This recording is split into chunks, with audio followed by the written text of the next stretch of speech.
Fallout 4 is a big game and there are so many perks that you can unlock, each with their own individual benefits that may benefit some players' playstyles over others, and it can get pretty overwhelming if you're fairly new to the game or if you're coming back to it after a number of years away. There are probably near limitless build possibilities in Fallout, meaning it's pretty difficult to decide which perks are the best ones to unlock as you progress throughout the game. Different players will have different opinions on which perks are best, so for the purpose of this video, I've decided to choose 10 perks which are the most useful for the most amount of playstyles. And if you get to the end of this video and you have a different opinion on which perks are better, leave a comment below letting us know what they are.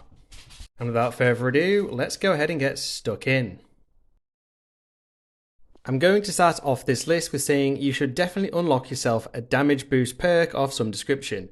Now, the exact perk will differ for your specific playstyle. So for example, if you enjoy going around the Commonwealth punching people to death, then you want to get yourself the Iron Fist perk as it will give you an increased damage bonus when punching enemies and it only requires a strength level 1.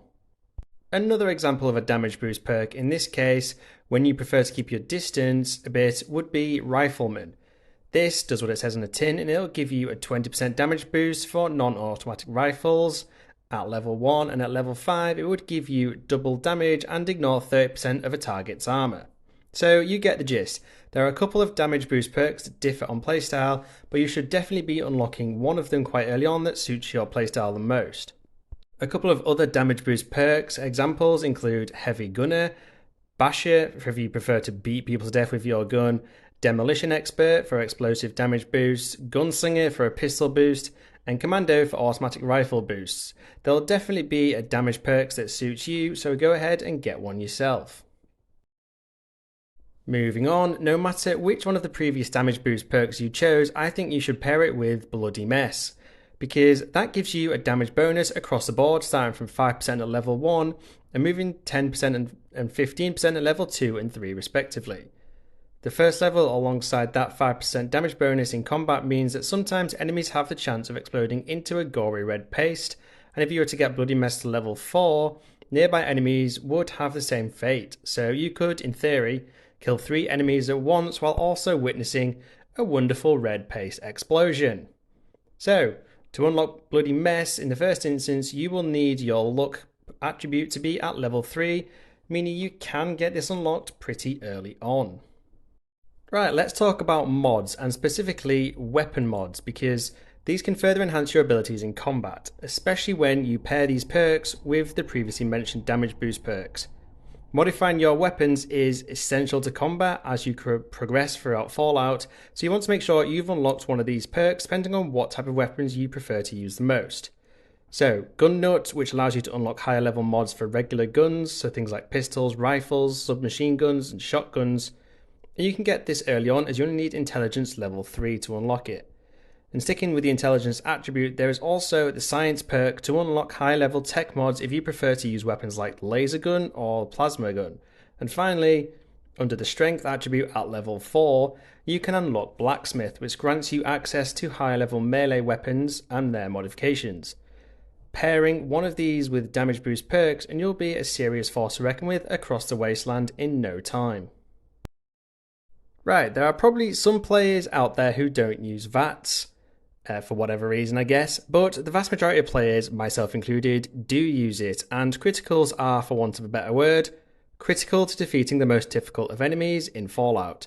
So I'm going to put it out there, and I think you should be getting one of the so-called critical perks. So these include ones like Critical Banker, which does exactly what it says on the tin. It allows you to bank a critical hit.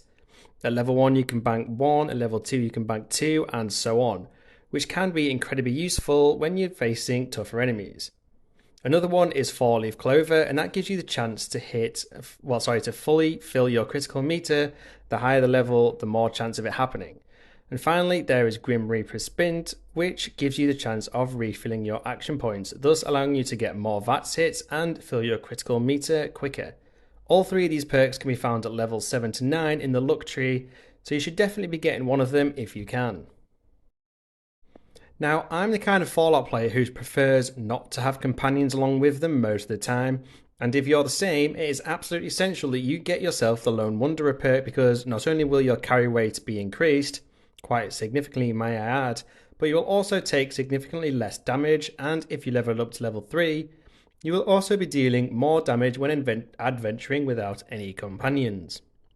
There is also the caveat with this perk in that if you so desired, you can in fact take Dogmeat with you and also still gain all of the Lone Wanderer perks, which is what I do because Dogmeat can be useful in some combat situations by holding on to enemies, allowing me to shoot them directly in the face without even using VATS.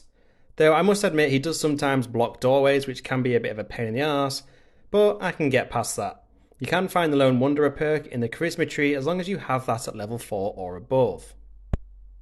It is also worth noting here that if you do decide to get the Lone Wanderer perk, which I recommend, and you do decide to take Dogmeat with you, it may be worth you getting the Attack Dog perk alongside it. What this will do will mean that Dogmeat has a chance to both cripple an enemy limb, whichever one he happens to be biting at the time, and also has a chance to make said enemy bleed and lose health. So overall, these two perks, if you play with just Dogmeat by your side, can go together very well. Obviously, the Wasteland is a very dangerous place, no matter what your playstyle.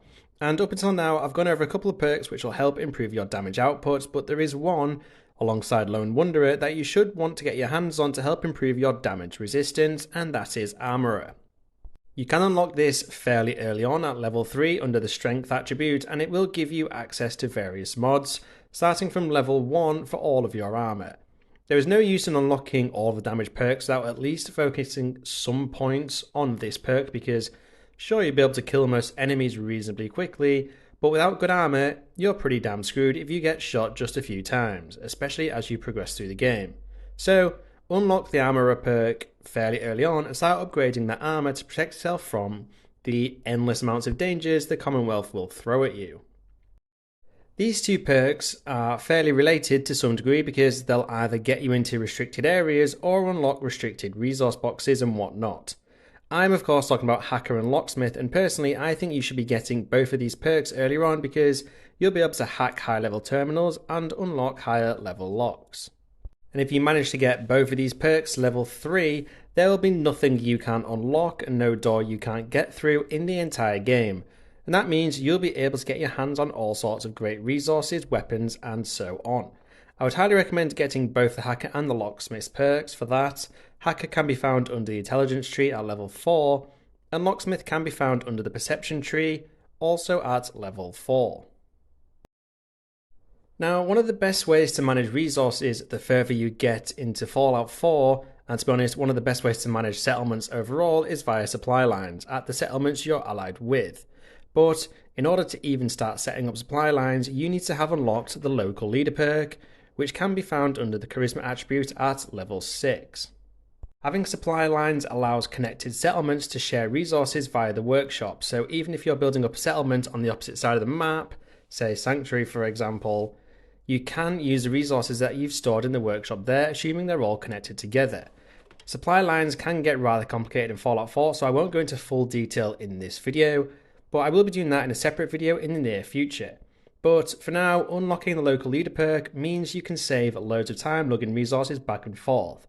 And not to mention you can start cleaning up the Commonwealth as you do it, assuming you equip your provisioners with good enough weapons and armour alongside it.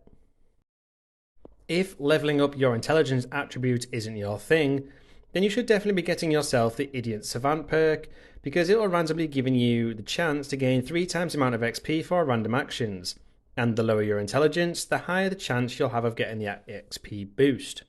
That goes up to 5 times the amount of XP if you manage to upgrade the Idiot Savant perk to level 2, and if you reach level 3 of the perk, you're randomly given a chance to gain 3 times the amount of XP for each kill for a certain amount of time. Again, the lower your intelligence, the higher the chance of these XP boosts have of occurring. The Idiot Savant perk can be found in the Luck tree at level 5, and if your character's overall intelligence is low, this perk should be right near the top of your hit list to unlock early on. Now, I don't use it for myself because I prefer having higher intelligence for the perks under there, including some of the mid to high level intelligence perks like Hacker, Scrapper, Science, and Chemist, but for others, it's definitely a winner.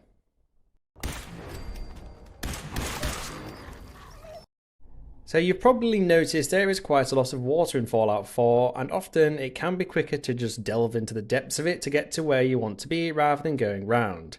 And not to mention beneath the surface, there can occasionally be all sorts of goodies down there, and I often find myself swimming around to either take a shortcut or avoid enemies altogether.